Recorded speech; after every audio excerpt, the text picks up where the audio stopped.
Buya, bertanya Buya, Ya, sure. ini ada bisik-bisik dari teman-teman. Katanya jin bisa dilihat. Itu pertanyaan Ustadz. Satu aja deh, soalnya masih banyak yang lain. Terima kasih. Assalamualaikum warahmatullahi wabarakatuh. Assalamualaikum. Yang bisa dilihat itu jin dan jun.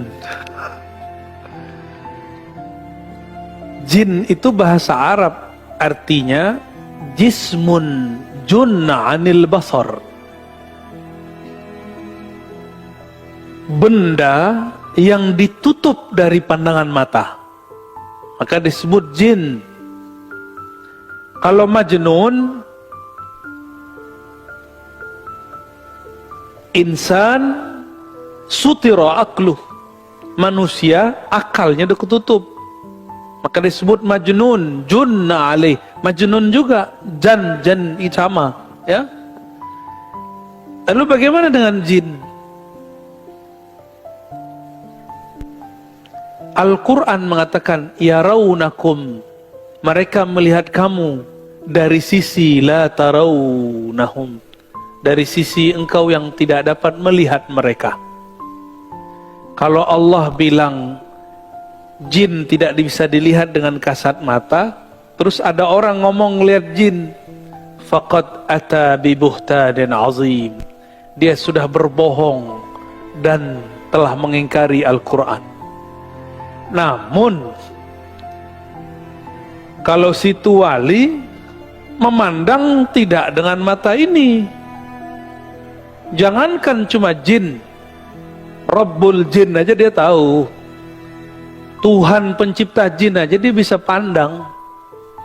Tapi memandang Allah kan bukan dengan pandangan ini. Memandang Allah itu sebenarnya Allah lah yang memandang dirinya, cuma minjem kita.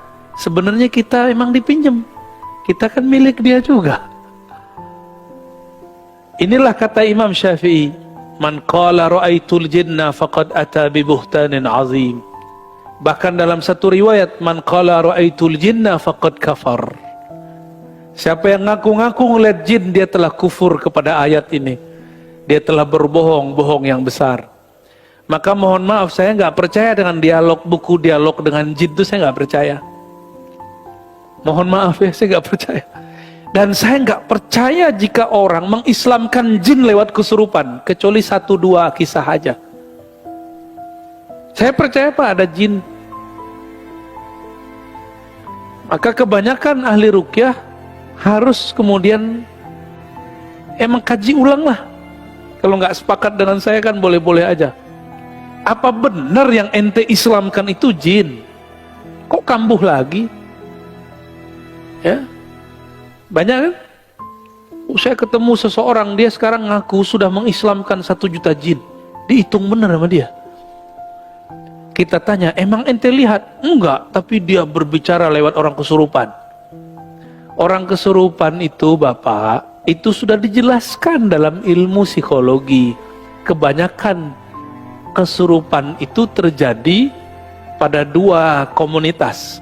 1 pelajar santri yang tertekan, kedua karyawan atau orang-orang yang tugas sejenis karyawan yang banyak tugasnya. Jarang-jarang terjadi yang nomor 3, orang putus cinta, itu jarang ya. Tapi kejadian. Berarti secara psikologi itu orang stres. Orang stres kebanyakan. Orang kesurupan itu stres. Nah, namun ada kejadian di luar itu, karena pernah belajar ilmu-ilmu kebatinan. Namun, kapan jinnya masuk? Jika dia stres. Kepikiran dikit bab kuliah, belajar langsung stres. Keluarlah jinnya. Itu pengalaman-pengalaman kita ketemu orang-orang kesurupan. Ya, saya nggak percaya tuh. Karena nggak bisa dilihat. Kan bisa aja dia ngibulin, aku bersaksi tiada Tuhan selain Allah. Ya, suara doang di lain-lainin ya. Kawan kita ada yang pura-pura kesurupan Pak dulu. Suaranya di lain-lainin, matanya dibolak-balik. Pas kita udah mau tamat semua, dia buka ceritanya. Itu dulu saya pura-pura kesurupan. Lain lagi kalau ke satu wilayah di Tiongkok sana, saya nggak usah cerita. Itu TKW stres karena sibuk bekerja setiap pekan. Kalau ada ustadz muda datang, muda nih ustadznya, itu pengen dipegang modus atau pengen dibaca-bacain. Ya, pura-pura kesurupan, pura-pura juga. Ada yang beneran Pak, tapi kebanyakan pura-pura juga. Yang penting dipegang dikit sama ustadznya, langsung tenang ya, sama aja modus. Itu jinnya jin melambai itu ya.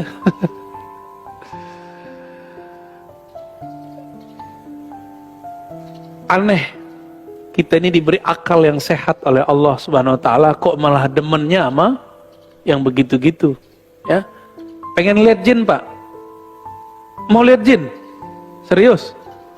Beneran? Antum gak puas jadi manusia?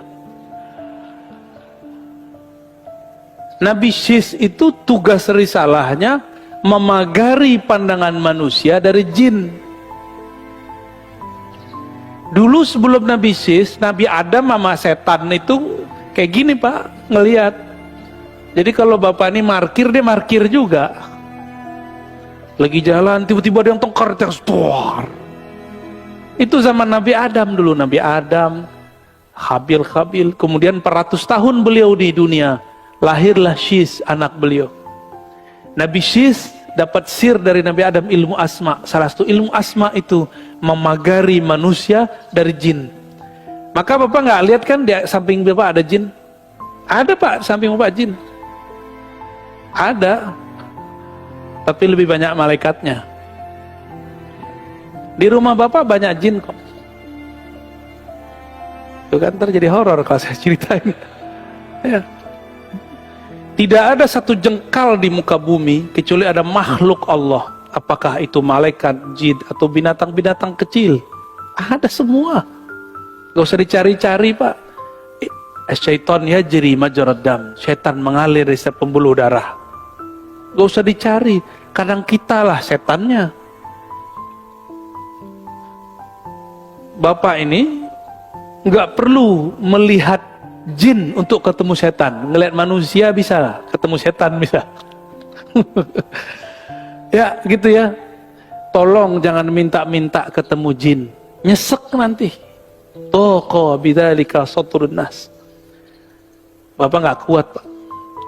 Jin itu hobinya tengkar karena sifat anasirnya anasir api.